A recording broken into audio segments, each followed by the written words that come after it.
খ ও গ দ্বারা চিহ্নিত করা রয়েছে। এই চিহ্নিত অংশগুলোর নাম হইছে রে বাবা। ক নম্বরে প্রথমে আছে হলো বেলে মাটি, খ নম্বরে আছে হলো গ নম্বরে আছে হলো এঁটেল মাটি।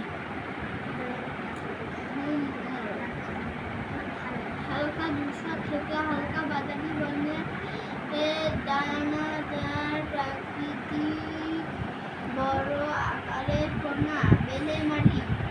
কালো বর্ণের নরম ও শুকনো মাটির বিভিন্ন আকারের লালচে বর্ণের সাধারণত ভেজা এবং আঠালো ছোট আকারের কণা বিশিষ্ট এঁটেল মাটি। নিচের বক্সে কিছু শস্যের নাম দেওয়া আছে। কোন মাটিতে কোন ফসল ভালো জন্মে তা চিহ্নিত করি এবং বক্সের প্রদত্ত শস্যগুলো মাটি অনুসারে ছকে লিখি। বেলে মাটি, বেলে মাটিতে তরমুজ শসা, এঁটেল মাটিতে সিম কাঁঠাল, দোআঁশ মাটিতে ধান পাট। প্রথম দিয়ে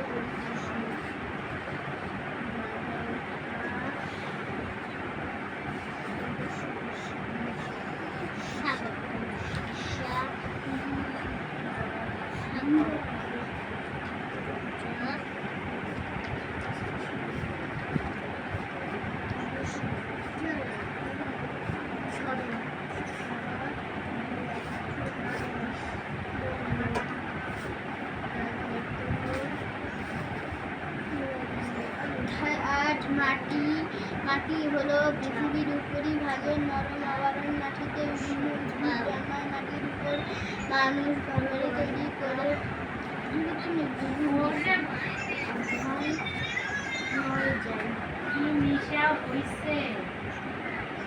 অধ্যায় নয়, জীবনের জন্য সূর্য। প্রতিদিন সকালে ঘুম থেকে উঠে আমরা সূর্যকে দেখি। আমাদের বেঁচে থাকার জন্য সূর্য অত্যন্ত প্রয়োজনীয়। সূর্য পৃথিবী থেকে অনেক দূরে অবস্থান করে বলে পৃথিবী থেকে এটিকে অনেক ছোট দেখায়। সূর্য কি? সূর্য একটি গ্রহ।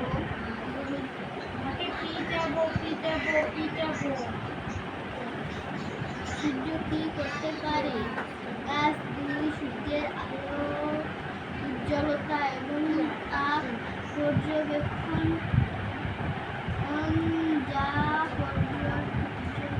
প্রয়োজন অতিশী কাজ, টুকরো কালো কাগজ। যা করতে হবে, নিচের ছকের মতো একটি ছক তৈরি করি। কালো কাগজে